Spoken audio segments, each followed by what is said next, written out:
நமதுக்கு மத்தியிலே சில பேர்கள் இருக்கிறார்கள்.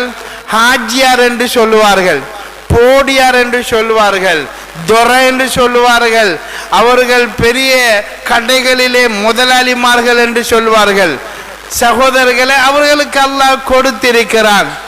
ஆனால் கவலையான விஷயம், அவர பிள்ளைகளுக்கு உடுப்பு வாங்குவாரு 50,000 40,000 30,000 வாங்குறாரு, குற்றமில்லை. ஆனால் நகைகள் எல்லாம் கைகளும் கால்களும் தொங்கிக் கொண்டிருக்கும். ஏனென்றால் வசதி இருக்கிறது. அவங்களோட மனைவிகள் மாஷா அல்லாஹ் நல்ல சந்தோஷமாக நல்ல நகை அணிகலனுடன் வாழுகிறார்கள். ஆனால் சகோதரர்களே, அவர்களுடைய தாயுடைய நிலைமை எடுத்து பார்த்தால், அந்த ஹாஜியாருடைய தந்தையுடைய நிலைமை எடுத்து பார்த்தால், மிகவும் சிரமப்பட்டு கஷ்டப்பட்டு அங்கால இங்கால தலையை சொரிந்து அவர்கள் ஒரு வகையான தாக்கத்துடன் வாழுகிறார்கள். நாங்கள் போய் உங்களோட மகன் வசதியாக இருக்கிறார் தானே, அவர் கவனிப்பது கிடையாதா? ஆரம்பத்தில் கவனித்தார், மருமகளின் சொல்லை கேட்டு இப்போது பெருசாக கவனிப்பதும் கிடையாது. பயந்து நடுங்கி ஒடுங்கித்தான் எனக்கு செலவழிக்கிறான். நான் குளிச வாங்கவும் வசதி இல்லாமல் நான் ரொம்பவும் கஷ்டத்துக்கு மத்தியில் இருக்கிறேன் புலம்புபவர்கள் நமக்குள்ள நிறைய பேர்கள் இருக்கிறார்கள்.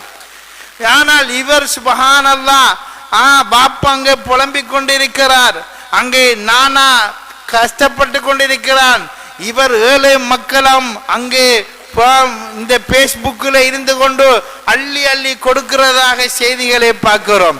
அந்த ஸ்கூல் கட்ட கொடுத்தாராம், இங்கே ஒரு கிளப்புக்கு பேக் அடிச்சு கொடுத்தாராம், அங்கே டிஷர்ட் அடிச்சு கொடுத்தாராம் என்றெல்லாம் பேஸ்புக்கில் பார்க்கிறோம்.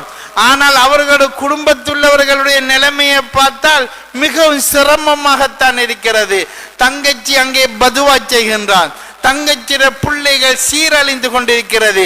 அடுத்தது தங்கச்சிடைய மச்சான் மௌத்தாகி விட்டார், எத்தீமாக பிள்ளைகள் இருக்கிறது. அந்த எத்தீமுடைய தலையை தடவுவதும் கிடையாது. வா என்ன என்று கம்பீரமான பேச்சைத்தான் பேசுகின்றார். இவரை பேச வைத்தது, இவரும் சாதாரண நிலைமையிலே இருந்தார். ஒரு கியூஎஸ் படிச்சு கொண்டு கட்டாரில் கொஞ்சம் தொழில் கிடைச்சிட்டு மகன் கொஞ்சம் நல்ல வசதியாக இருக்கிறார். அங்கிருந்து லட்சக்கணக்கான காசுகளை அனுப்புகின்றான். இவர மதிப்பும் தன்ன மதிப்பும் இப்ப ஏறிக்கொண்டிருக்கிறது. மேலான பெரியோர்களே, கணவான்களே, இது அல்லாஹ் நமக்கு தந்த சோதனை. இந்த பணம், இந்த கார், இந்த வாகனம், இதை அனைத்தும் அல்லாஹ்வுடைய சோதனை என்பதனை மறந்து விட்டார்கள் நிறைய பேர்கள். சகோதரர்களே, நிறைய ஹாஜிமார்கள் மறந்துட்டார்கள், நிறைய முதலாளிமார்கள் மறந்து விட்டார்கள், நிறைய பெரியவர்கள் எல்லாம் மறந்து விட்டார்கள். சகோதரர்களே,